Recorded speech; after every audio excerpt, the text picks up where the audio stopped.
പാത്തു vlogs എന്ന YouTube ചാനലിലേക്ക് എല്ലാവർക്കും സ്വാഗതം. ഞാൻ ഇവിടെ ഉണ്ടാക്കാൻ പോകുന്നത് ഒരു ഐസ്ക്രീമാണ്. എങ്ങനെയാണെന്ന് നമുക്ക് നോക്കാം. കുറച്ച് പഞ്ചസാര, ഒരു കവർ പാല്, പിന്നെ ഞാൻ എടുത്തിരിക്കുന്നത് അമൃതം പൊടിയാണ്. 2 ടേബിൾ സ്പൂൺ അമൃതം പൊടിയാണ് എടുത്തിരിക്കുന്നത്. അമൃതം പൊടി ഇല്ലാത്തവർ വിഷമിക്കേണ്ട.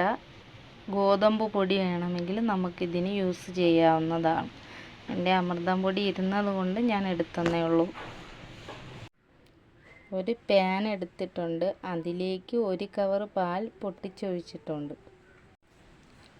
ഇതിൽ നിന്നും കുറച്ച് പാലെടുത്ത് നമ്മൾ നേരത്തെ മാറ്റി വെച്ചിട്ടുള്ള അമൃതം പൊടിയിലേക്ക് ഒഴിച്ചു കൊടുക്കണം. അത് നന്നായിട്ട് ഒഴിച്ച് മിക്സാക്കി എടുക്കണം. നേരത്തെ എടുത്തു വച്ചിട്ടുള്ള പൊടി പാലൊഴിച്ച് നല്ല രീതിയിൽ ഇളക്കി യോജിപ്പിച്ചെടുത്തിട്ടുണ്ട്. അത് ഒരറ്റത്തേക്ക് നമുക്ക് മാറ്റി വയ്ക്കാം. പാല് അടുപ്പിൽ വെച്ച് ചൂടാക്കാൻ വെച്ചിട്ടുണ്ട്. മധുരത്തിന് ആവശ്യമായ പഞ്ചസാര നമുക്കിതിലേക്ക് ആഡ് ചെയ്യാം.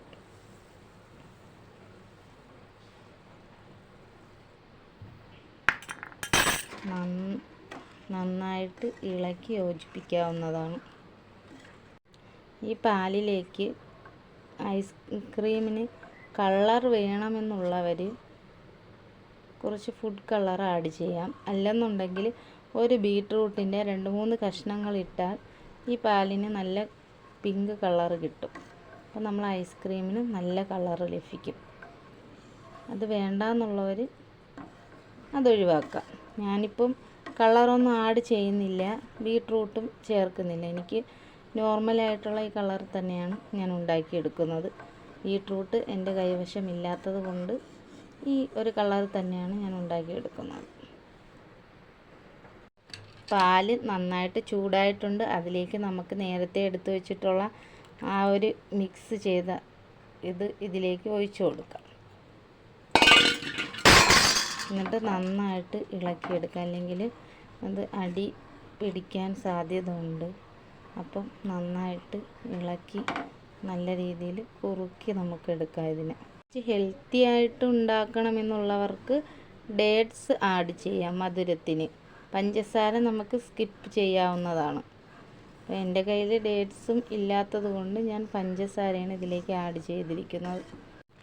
നമ്മൾ അടുപ്പിൽ വെച്ച മിശ്രിതം നന്നായിട്ട് കുറുകി വന്നിട്ടുണ്ട്.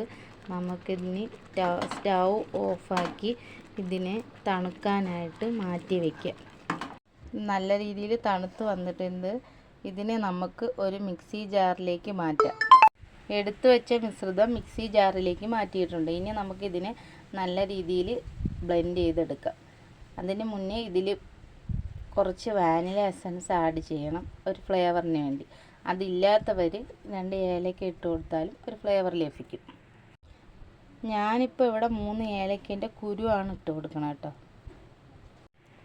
ഞാനിവിടെ ഒരു ഐസ്ക്രീമിൻ്റെ ടിന്ന് എടുത്തിട്ടുണ്ട്. അതിലേക്ക് നമ്മൾ മിക്സിയിൽ അടിച്ച് വെച്ചത് ഒഴിച്ചു കൊടുക്കുക.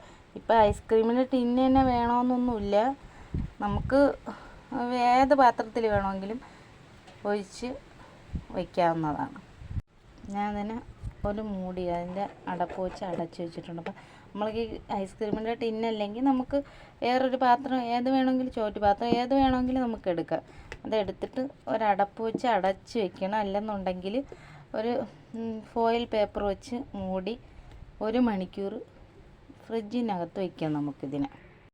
നമ്മളിതിനെ ഫ്രിഡ്ജിൽ വെച്ചിട്ട് 1 മണിക്കൂറായിട്ടുണ്ട്. ഇനി ഇതിനെ നമുക്ക് ഓപ്പൺ ചെയ്ത് ഒന്നുകൂടി മിക്സി ജാറിലിട്ട് അടിച്ചെടുക്കാം. വീണ്ടും നമ്മളിതിനെ മിക്സി ജാറിലിട്ട് അടിച്ചെടുത്തിട്ടുണ്ട്. ഇനി നമുക്കിതിനെ ഒരു ബൗളിലേക്ക് മാറ്റാം.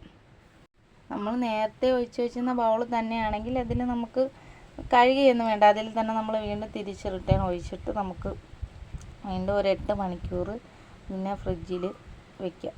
അപ്പം നമ്മൾ ഐസ്ക്രീം ഇവിടെ സെറ്റായി കിട്ടിയിട്ടുണ്ട്. 8 മണിക്കൂറിന് ശേഷം നമ്മൾ ഫ്രിഡ്ജിൽ നിന്ന് എടുത്തിട്ടുണ്ട് കേട്ടോ. ഇനി ഇതിനെ നമുക്ക് ഓപ്പൺ ചെയ്ത് നോക്കാം.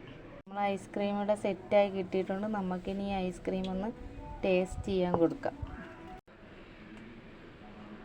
അപ്പോൾ നമ്മൾ ഐസ്ക്രീം ഇവിടെ നമ്മളെ മോൾക്ക് ടേസ്റ്റ് ചെയ്യാൻ കൊടുത്തിട്ടുണ്ട്. എങ്ങനെയുണ്ട് ആദുമ്മ? കൊള്ളാമോ? സൂപ്പർ തന്നെ ഐസ്ക്രീം തന്നെ കൊള്ളാമോ സൂപ്പർ തന്നെ സൂപ്പറാണെങ്കിൽ നമ്മളെങ്ങനെ പറയും